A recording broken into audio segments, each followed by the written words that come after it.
Hello everyone, myself Manpreet from a Nursing Scoop. So most welcome to my channel. Hope you all are doing really well. So this video is especially for those who are going to appear for Baba Farid University of Health Sciences Staff Nurses exam. So in this video I'll discuss very important topics from your subject, that is fundamentals of nursing. So actually these topics are very important because the questions from these topics has been asked so many times in a previous year papers. So after covering this video, I'll make the separate video on MCQs so that you can get the idea like what type of MCQs can be asked by this university. So without wasting more time, let's begin. Okay, one more thing, we have also our Facebook page by same name Nursing Scoop. So please check our page on Facebook. We have more than 16,000 followers there, and we are posting the daily MCQs. So please check the page and try to attempt all the MCQs. Okay, the topics to be covered in this session are abnormal breathing pattern, then fever patterns means types of fever, and temperature conversion formulas. Okay, so let's begin with the altered breathing pattern, and here is the first one, small respiration. So there is an increased rate and depth of the breathing over a prolonged period of time. So here is the image. In the first image there is the normal breathing pattern, and second one is a small breathing.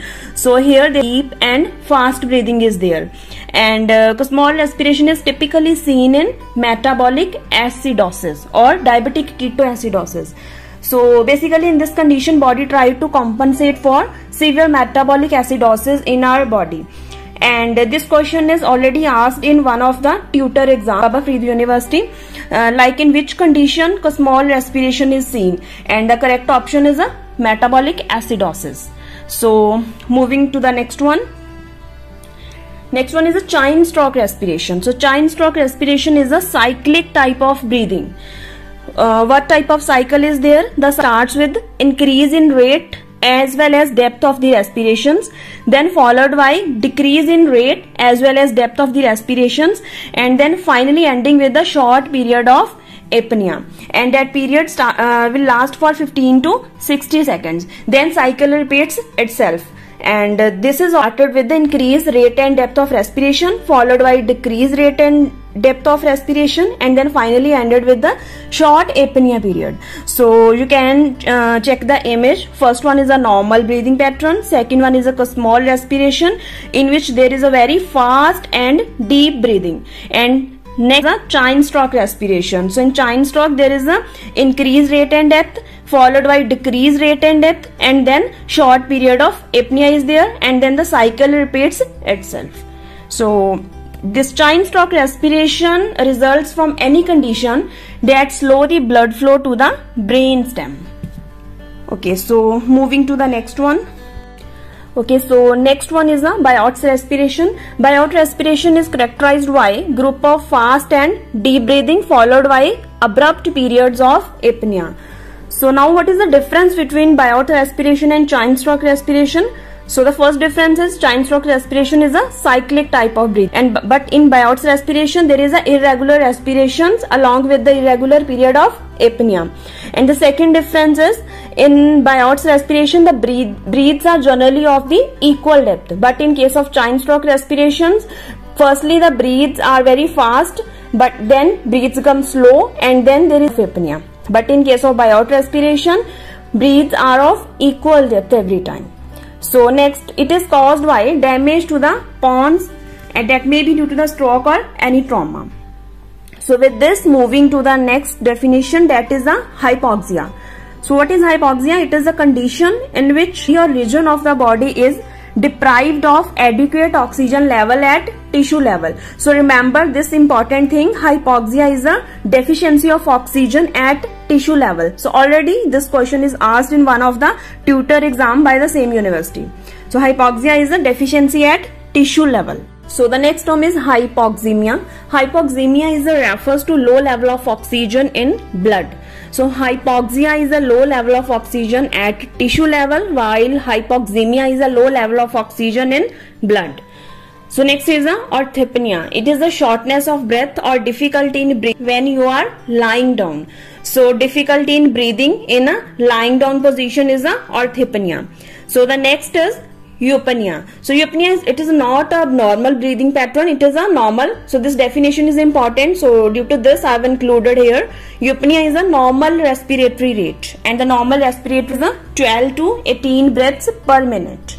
So the next definition is tachypnea. So tachypnea refers to breathing rate higher than the normal breathing rate, and bradypnea is a breathing rate which is lower than the normal breathing rate. So don't confuse with tachycardia or bradycardia. The bradycardia or tachycardia used for heart rate, not for breathing patterns. Okay, so now going to start with the fever patterns or types of fever. So in the recent previous year exams, the questions are asked from this portion too. Already the questions are asked on intermittent fever and remittent fever. So please revise this portion too. So I am starting with the intermittent fever. So intermittent fever, there is a temperature elevation is present only for several hours in a day, and for the remaining hours the temperature will be normal. So normal temperature between the fever episodes in a day. So this is typically seen in case of malaria and septicemia.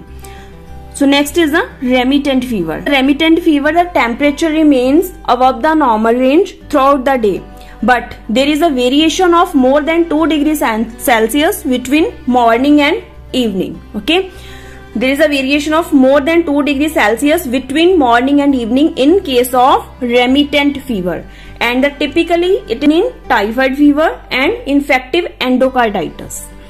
So next is the continuous fever. So continuous fever is also known as the constant fever. In this continuous fever, the temperature variation is not more than 2 degrees Celsius between morning and evening, and temperature doesn't reach to normal range. So that is a continuous fever. So next is a relapsing fever. So relapsing fever is a brief febrile periods followed by 1 or more days of the normal temperature. So it is a variation of the variant of the intermittent fever. Okay, so the brief periods followed by 1 or more days of the normal temperature. So that's all about intermittent fever, remittent fever, continuous fever and relapsing fever. So now moving to the next ones. So the next important definition is of rigor. Rigor is a sudden rise in body temperature along with the shivering, and rigor is typically seen in case of malaria. Rigor and malaria. Okay. So next is a crisis. So what is crisis? Crisis is a sudden return to the normal temperature from a very high temperature. Next one is lysis. Lysis is when temperature falls in zigzag manner before reaching to the normal temperature. So lysis is also known as a step ladder fever. So the student usually got confused between these terms like rigor, crisis and lysis. So please remember, rigor are for rise in body temperature. Then what is crisis? When there is a sudden return to the normal temperature from very high temperature, which is crisis. Lysis is a kind of step ladder fever. In this there is a temperature falls to the normal but in a zigzag manner. So with this, to the next one, inverse fever. Inverse fever is the highest range of temperature recorded in the morning hours and lowest in the evening hours. Why it is known as inverse fever? Because this pattern is very contrary to which is usually found in a normal course of fever. So with this, moving to the next one, fastigium. It is a body temperature has reached its maximum range or limit and remains fairly constant at a high level. Okay. So now ending this topic with very important formulas. So do remember this by heart. Here first is a formula to convert Fahrenheit into Celsius. So here is a formula, Fahrenheit minus 32 into 5 upon 9. And how to convert Celsius into Fahrenheit? Celsius into 9 upon 5 plus 32. So these are two important formulas. Question is already asked on this in previous year exams. Okay. Alright friends, so that's all about the today's topics. I know these topics are simple yet very important for your upcoming exam. So please share my video with your friends who are going to appear for this exam. And please subscribe my channel. This will provide the motivation to me to create a further videos. And please watch the video again if you miss something and make last minute revision notes. So in the next video, I'll cover the MCQs from these topics. So till that time, stay tuned, stay safe, and thank you.